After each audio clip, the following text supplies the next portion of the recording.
There were days I wanted out, but then you would go and do things like dive straight out into the ocean. Big, brilliant, cliche poem that you are. Water running off your back as you swam towards the sunset that hung like a sacred recipe, painted all the way around your holy head. And then there were the ways you watched me, moving back into my cave where the wheels turned, same wheels that drove you off. I should have told you before talking in terms of forever. Any given day wears me out, works me sour.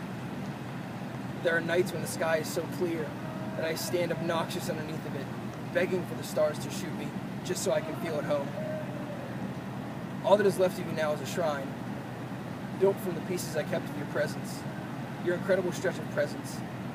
It sits in our room like a sandpiper, cross-legged and crying, remembering the day we met, and the night you left, and the light shifting in between.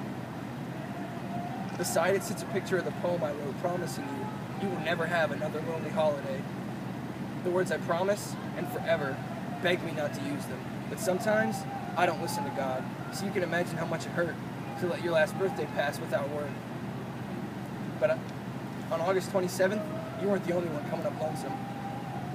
But I need you to know, in an attempt to keep my promise, I did write you a letter on your birthday. It was covered with stickers of flock-printed stars, choir claps, and bonfire and buttercups stuck in the air. But when I finally drew enough courage to send you all the love in the world, my hands snapped off in the mailbox from clenching.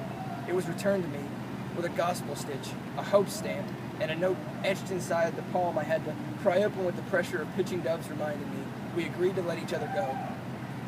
There's a point where tears don't work to wash things away anymore. Grasping for breath has now broken my fingers. There are days I miss you so much.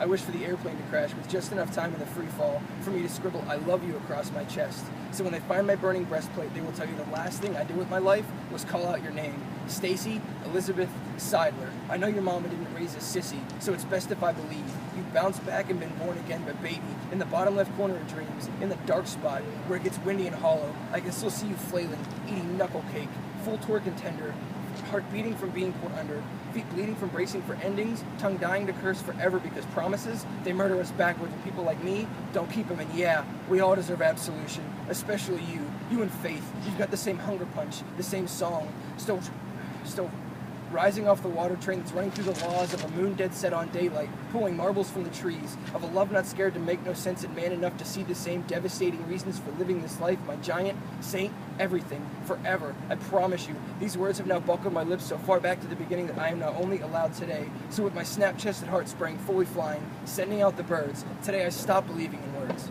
Today, all of my visions converted to blurs. Like the night we saw the light, and I could not shut up. But I swear I was feeling silence.